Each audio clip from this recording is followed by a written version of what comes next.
Carl Jung a consacré des décennies à l'étude des pervers narcissiques.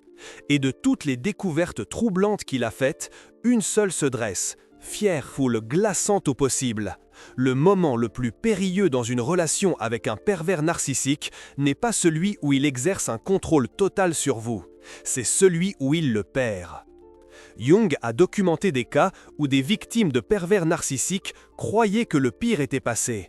Elles avaient enfin réussi à poser des bornes, elles avaient dit non, elles s'étaient éloignées. Et alors, l'enfer a commencé. Pas l'enfer qu'elles avaient imaginé, quelque chose de bien pire, de bien plus calculé, de bien plus destructeur.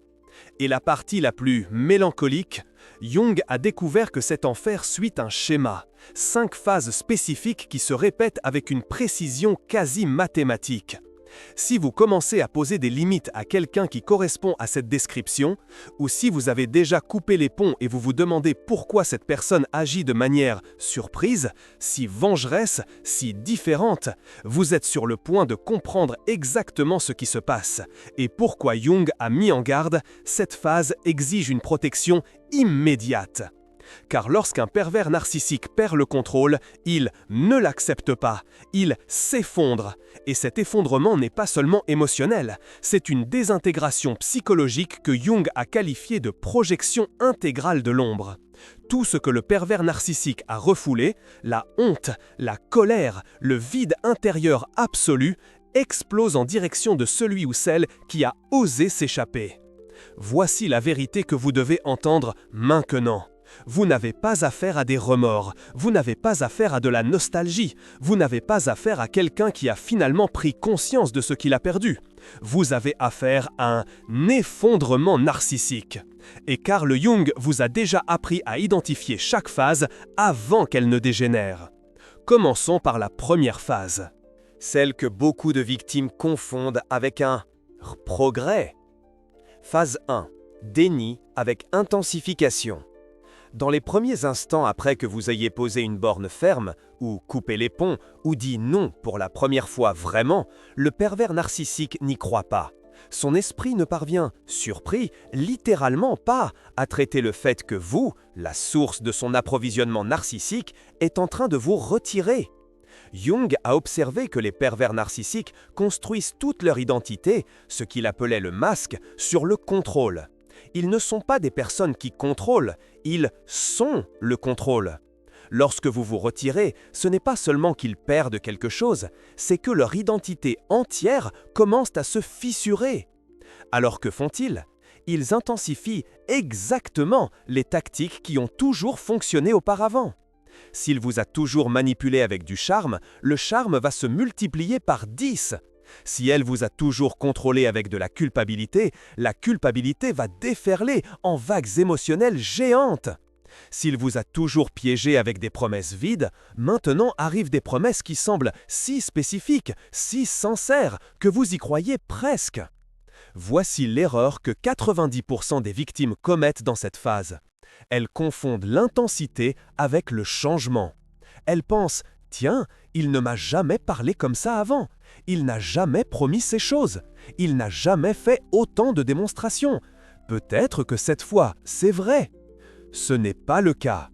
Jung l'a expliqué, les pervers narcissiques ne changent pas de stratégie quand quelque chose ne fonctionne pas. Ils font plus de la même chose. Parce que dans leur univers, le problème n'est jamais la tactique. Le problème est que vous n'êtes pas encore assez bien contrôlé. Alors ils montent le volume au maximum. Et voici le signal spécifique que Jung vous a appris à observer. Faites attention si les mots ont changé, mais pas le schéma.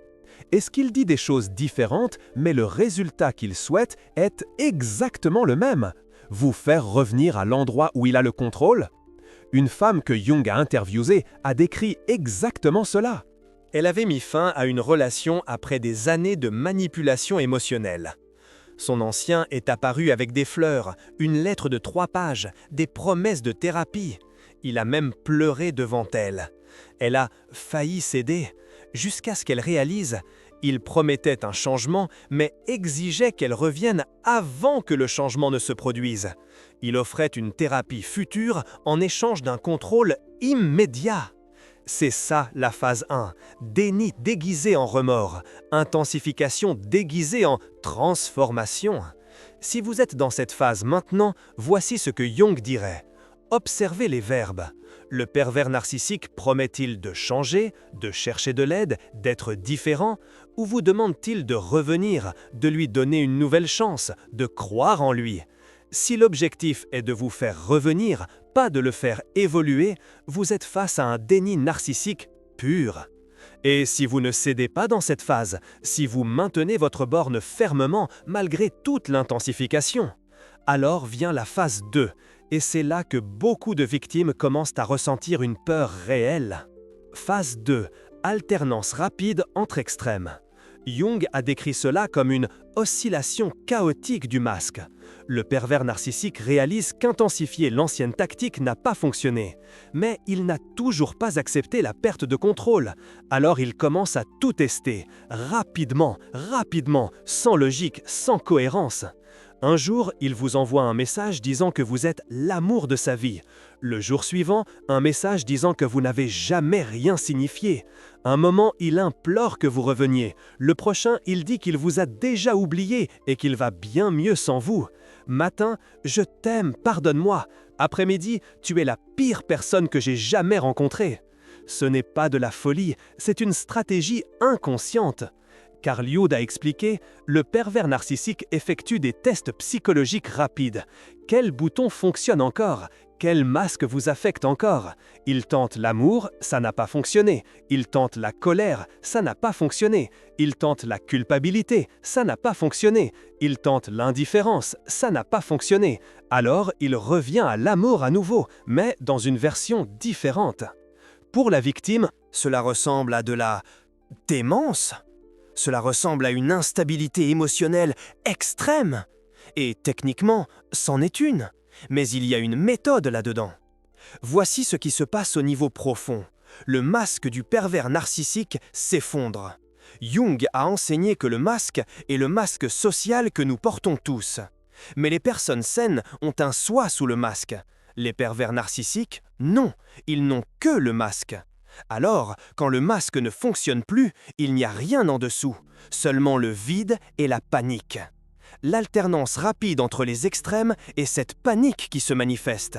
C'est le pervers narcissique qui tente frénétiquement de trouver une version de lui-même qui vous fera revenir. Et voici le signal que Jung vous a appris à observer dans cette phase. Les changements de comportement n'ont pas de progression logique. Il n'y a pas de parcours émotionnel réel. Il n'y a pas de « j'étais en colère, mais après j'ai réfléchi et j'ai compris ton point de vue ». C'est juste en colère, amoureux, indifférent, désespéré, menaçant, affectueux, tout en 48 heures. Un homme que Jung a suivi a déclaré avoir reçu 47 messages de son ancienne en 2 jours. Les premiers étaient romantiques, ceux du milieu des accusations violentes, les derniers des excuses, puis romantiques à nouveau, puis des menaces, puis des promesses de ne plus jamais entrer en contact. Il a dit à Jung « J'ai l'impression d'avoir affaire à 5 personnes différentes ». Jung a répondu « C'est le cas, mais aucune d'entre elles n'est réelle. Ce sont tous des masques qui cherchent lequel vous retient encore. » Si vous en êtes à cette étape, la chose la plus importante que Jung voudrait que vous compreniez, c'est « Il ne s'agit pas de vous et du fait que vous auriez provoqué une crise émotionnelle chez lui. Il ne s'agit pas de lui ressentant enfin la douleur de la perte. Il s'agit de lui testant systématiquement quelle manipulation fonctionne encore. » Et la bonne réponse? Aucune réaction. Parce que toute réaction, positive ou négative, lui dit « Ce bouton fonctionne encore, continue d'appuyer ». Mais la plupart des victimes ne le savent pas.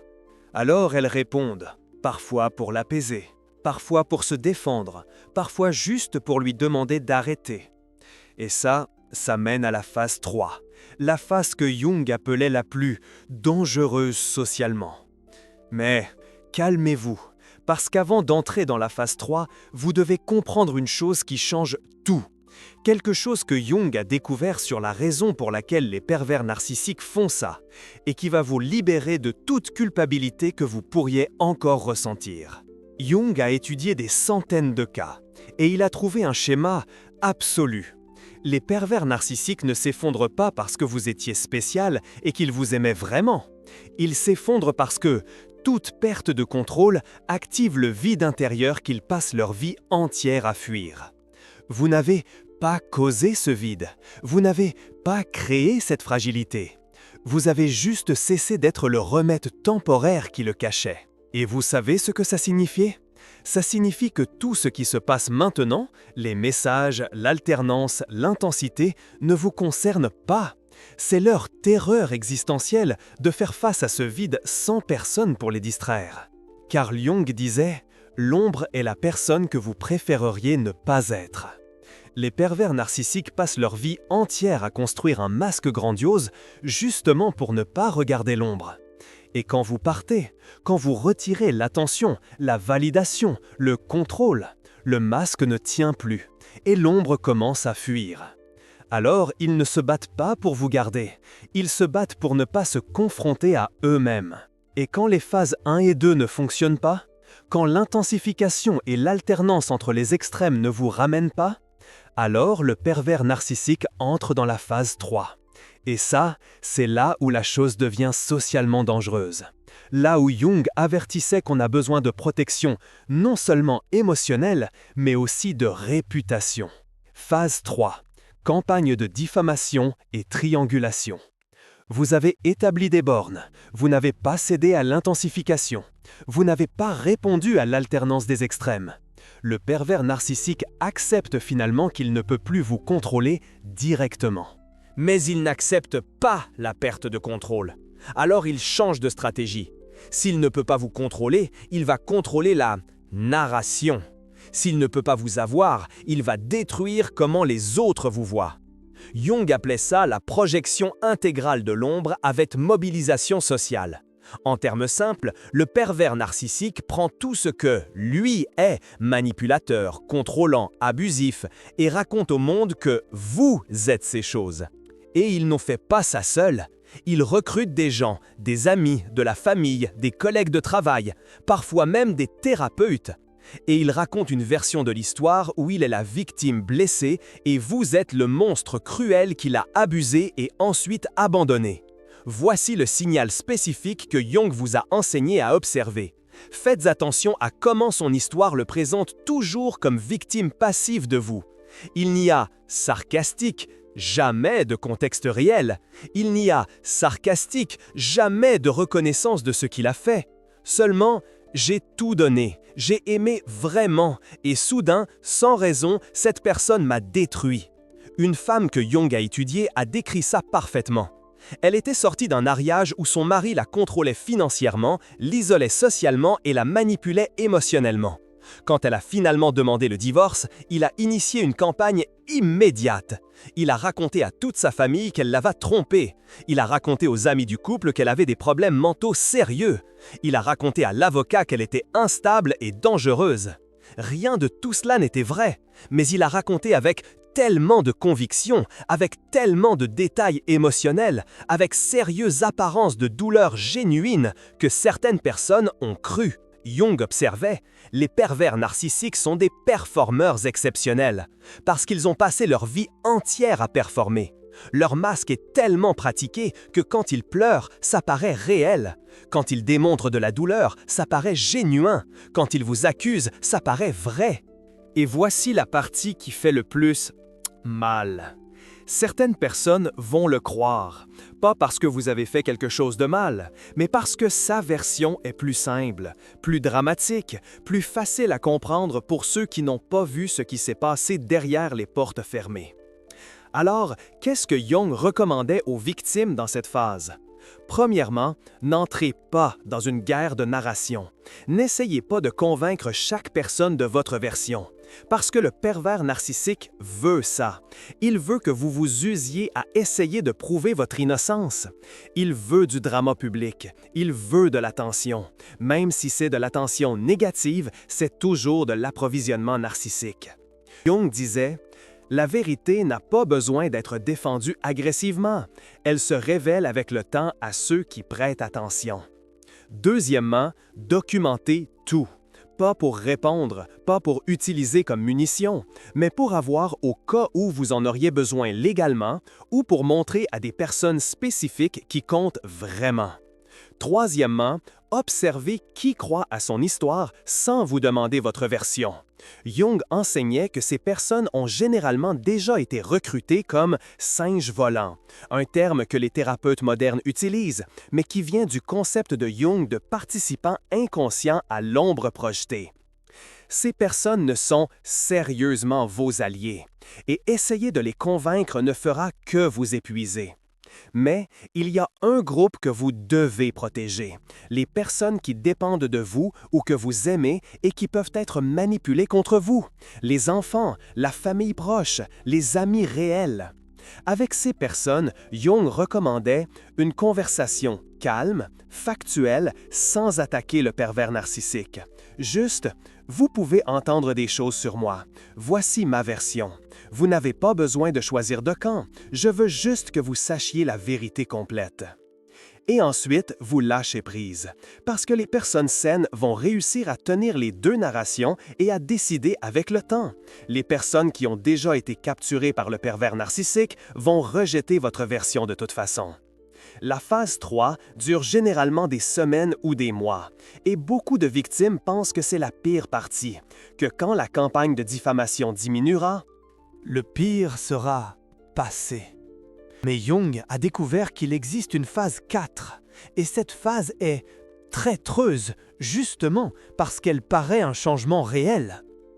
Phase 4, vulnérabilité fausse ou hoovering. Après des semaines, parfois des mois de campagne de diffamation, le pervers narcissique change de tactique de nouveau. Soudain, les accusations s'arrêtent, les messages de colère disparaissent, et à la place vient quelque chose qui ressemble à du remords génuin. Jung a documenté cette phase dans des dizaines de cas, et il l'a appelée la régression calculée du masque à l'enfant blessé. En termes simples, le pervers narcissique révèle de la vulnérabilité, mais pas de la vulnérabilité réelle, de la vulnérabilité stratégique. Voici comment cela se manifeste. Il vous envoie un message vous disant qu'il est en thérapie et qu'il a enfin tout compris.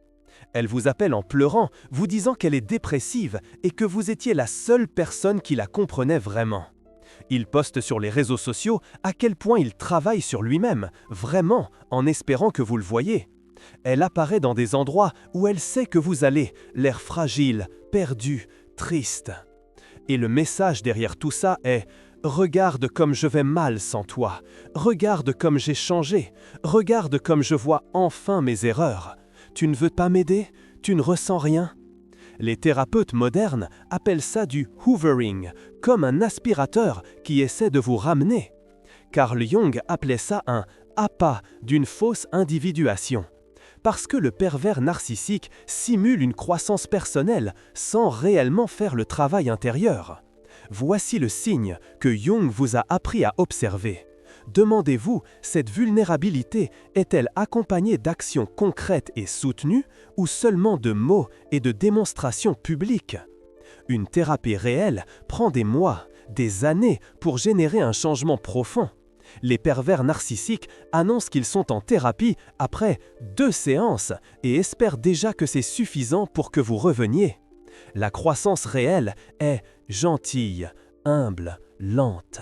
Les pervers narcissiques font une croissance sarcastique, performative, postent des citations de développement personnel, parlent de chemin de guérison, mais toujours avec un public, toujours en espérant être reconnu.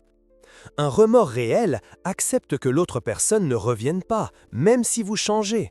Le remords narcissique vient toujours avec une attente. Je suis en train de changer, alors tu dois me donner une autre chance. Jung a étudié le cas d'une femme qui était sortie d'une relation abusive.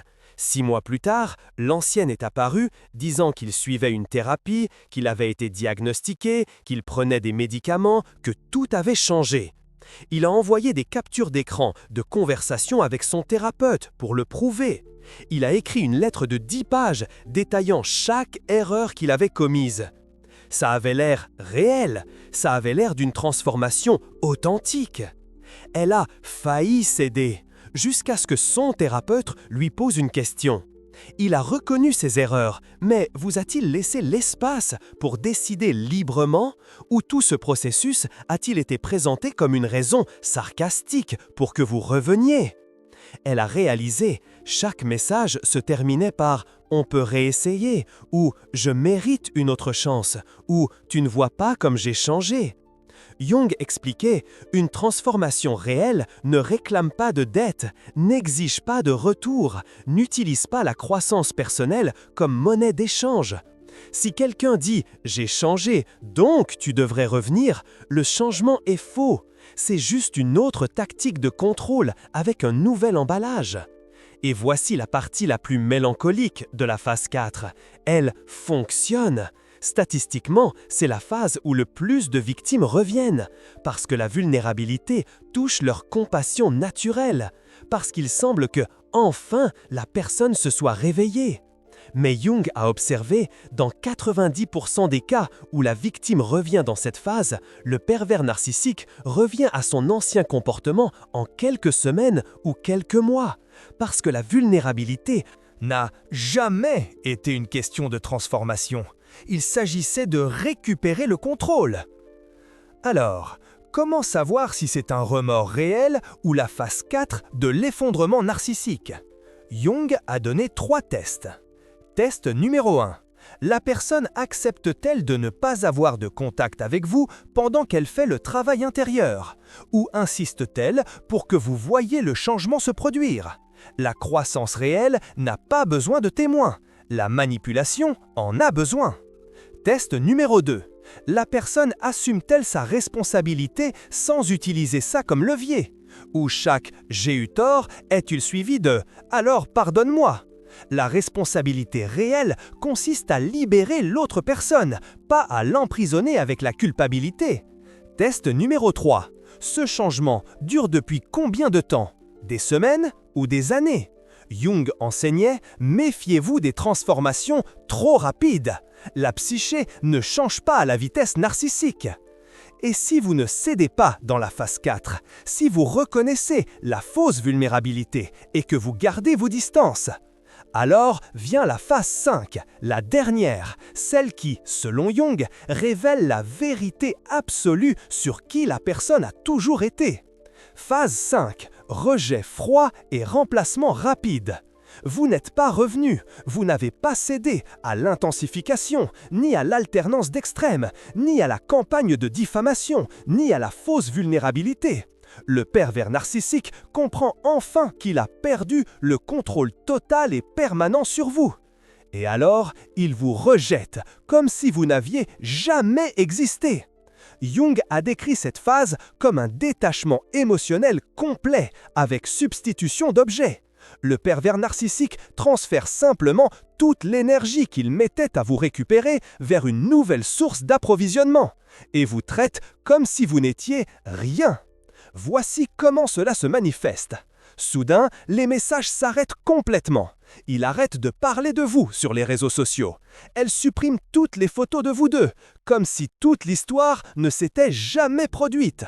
Il apparaît dans une nouvelle relation, en quelques semaines, parfois quelques jours, et traite la nouvelle personne comme si elle était l'amour de sa vie. Exactement comme il vous traitait au début. Et pour beaucoup de victimes, cette phase fait plus mal que toutes les autres. Parce que le message implicite est « Vous étiez tellement remplaçable que je vous ai déjà oublié ». Mais voici la vérité que Carl Jung veut que vous compreniez. Ce n'est pas que vous n'avez pas d'importance, c'est que les pervers narcissiques n'ont pas la capacité de connexion réelle. Jung enseignait « Les pervers narcissiques n'aiment pas les personnes. Ils aiment les fonctions. Vous n'avez jamais été une personne pour lui. Vous étiez une source de validation, d'attention, de contrôle. Et quand cette source s'est tarie, il en a simplement trouvé une autre, comme quelqu'un qui change de robinet quand l'un cesse de fonctionner. La rapidité avec laquelle il vous remplace ne mesure pas la valeur que vous aviez. Elle mesure la superficialité avec laquelle il se connecte à qui que ce soit.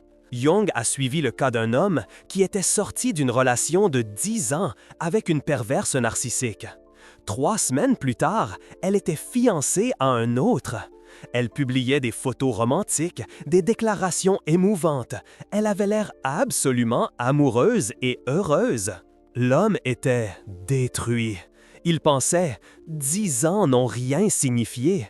Elle m'a déjà complètement oublié. » Jung lui a dit « Elle ne vous a pas oublié.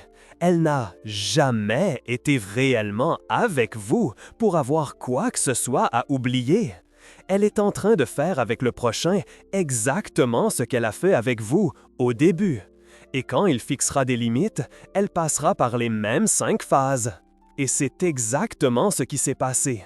2 ans plus tard, l'homme a découvert qu'elle avait rompu avec son fiancé en utilisant les mêmes accusations qu'elle avait utilisées avec lui. Même tactique, même schéma. Parce que les pervers narcissiques n'évoluent pas. Ils ne font que recycler. Alors, si vous êtes dans la phase 5 maintenant, si vous voyez la personne qui vous a traqué, vous a diffamé, vous a supplié, soudain vous ignorez complètement et avoir l'air heureuse avec une autre personne, voici ce que vous devez savoir. Ce n'est pas une fin heureuse pour elle. C'est le début du cycle de nouveau. Et vous vous êtes échappé. Jung a dit « Tant que vous ne rendez pas l'inconscient conscient, il dirigera votre vie et vous appelleront cela le destin. » Les pervers narcissiques vivent dans l'inconscient. Ils répètent les mêmes schémas à l'infini, appelant chaque nouvelle relation « cette fois, c'est différent », sans jamais faire le vrai travail interne. Vous êtes sorti de ce cycle, vous ne le répéterez pas. Elle le répétera.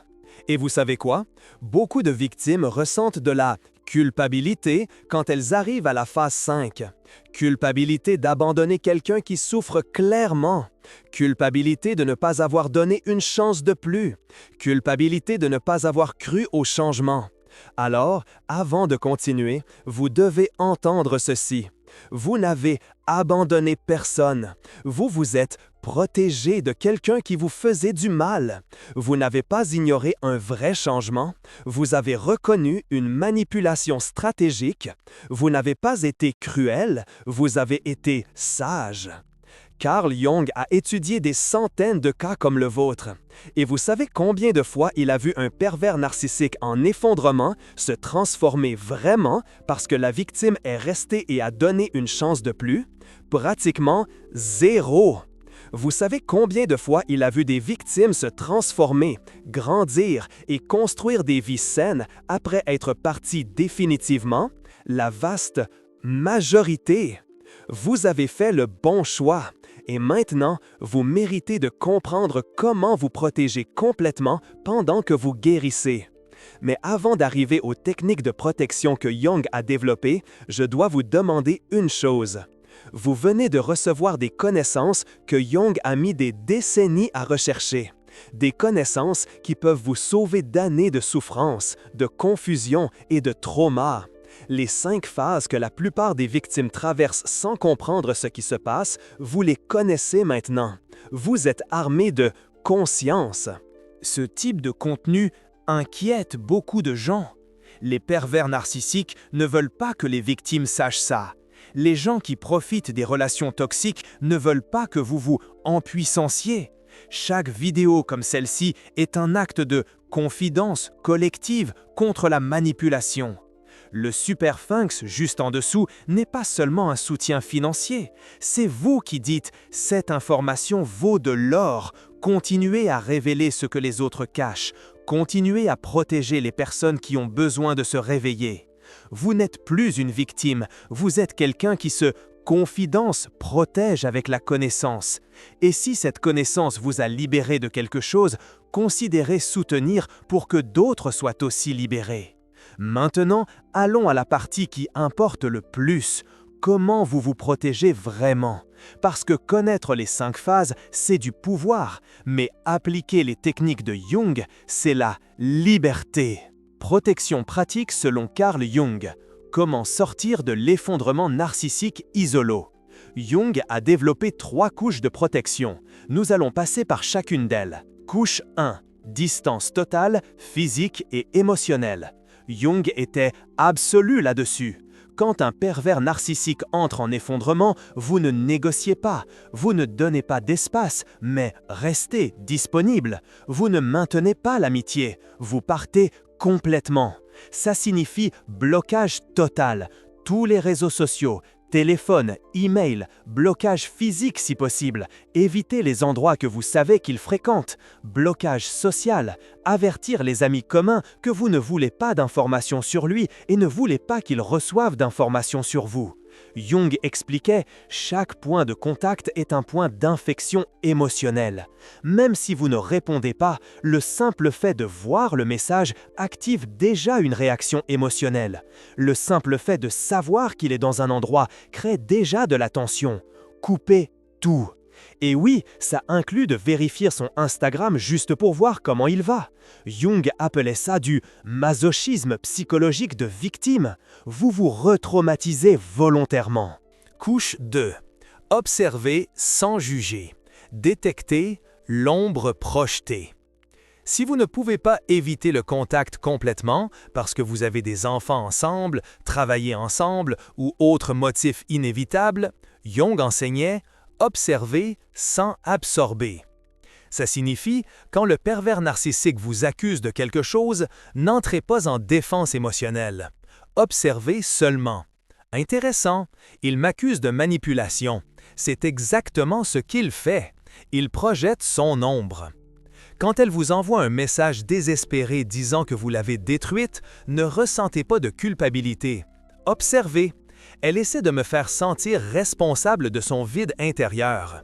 C'est de la projection intégrale de l'ombre. Ce n'est pas à propos de moi. Jung enseignait que quand vous nommez le mécanisme psychologique, il perd son pouvoir sur vous. Vous sortez de l'émotionnel et entrez dans l'analytique. Et ça vous protège.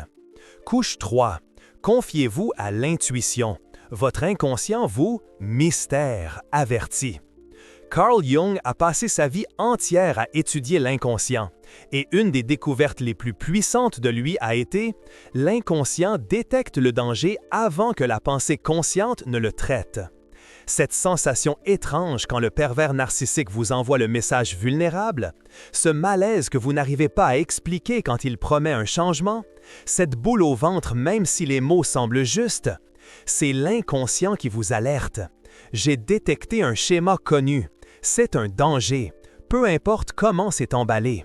Jung disait « Votre vision deviendra claire quand vous regarderez à l'intérieur de votre cœur. Qui regarde à l'extérieur rêve, qui regarde à l'intérieur s'éveille.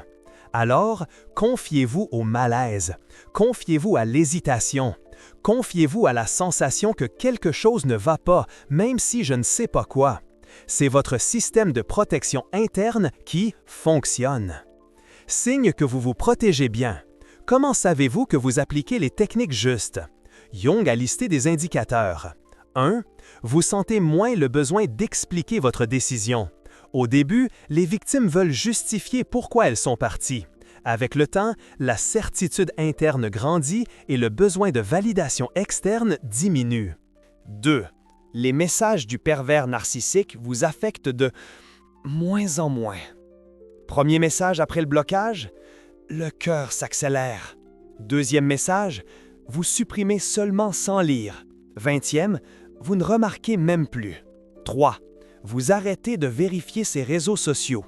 Au début, c'est compulsif. Après, c'est occasionnel. Éventuellement, vous oubliez qu'il existe. 4. Vous commencez à avoir confiance en des personnes saines à nouveau. C'est un signe que vous traitez le trauma, pas que vous le répétez. Ce qu'il faut faire si vous identifiez beaucoup de signes chez quelqu'un. Si vous regardez ça et reconnaissez 3, 4, toutes les 5 phases chez quelqu'un de proche, voici ce que Jung recommanderait. Premièrement, validez votre perception. Vous n'êtes pas fou, vous n'exagérez pas. Si vous avez reconnu le schéma, c'est parce que le schéma est là. Deuxièmement, planifiez la sortie avec soin. Les pervers narcissiques sont plus dangereux quand ils réalisent qu'ils perdent le contrôle. Alors si vous allez établir des bornes ou couper le contact, faites-le avec du soutien. Thérapeute, amis, famille, ne le faites pas seul et vulnérable. Troisièmement, documentez tout avant de partir. Messages, emails, comportements. Pas parce que vous allez l'utiliser contre lui, mais parce que quand vous commencerez à douter de vous-même, et vous le ferez parce que le gaslighting laisse des marques, vous aurez la preuve concrète de ce qui s'est passé. Quatrièmement, cherchez une thérapie spécialisée. Pas n'importe quel thérapeute, un thérapeute qui comprend l'abus narcissique, parce que le trauma de relation avec un pervers narcissique est différent du trauma de rupture commun. Et cinquièmement, donnez-vous du temps. Jung enseignait que la guérison d'une relation narcissique n'est pas linéaire. Vous aurez des jours où vous vous sentirez fort et des jours où vous douterez de tout. C'est normal, c'est le processus de guérison. Vous vous êtes échappé de quelque chose dans lequel beaucoup de personnes restent prisonniers pendant des années. Vous avez reconnu le schéma, vous avez nommé le mécanisme. Vous vous protégez avec conscience. Carl Jung dirait, vous n'êtes pas abandonné par celui ou celle qui vous a blessé. Vous êtes libéré pour devenir celui ou celle que vous êtes vraiment. Et ça, c'est l'individuation, c'est une croissance réelle. C'est ce que les pervers narcissiques n'atteignent jamais, mais que vous êtes en train de faire maintenant. Combien de ces signes avez-vous déjà vus chez quelqu'un d'autre? Commentez avec le nombre, sans citer de nom, parce que vous n'êtes pas seul dans cette situation, et votre histoire peut être la confirmation dont quelqu'un d'autre a besoin pour enfin se protéger. Vous méritiez de le savoir avant, mais maintenant que vous le savez, vous ne serez plus confident, jamais pris au dépourvu. Et ça change tout, tout!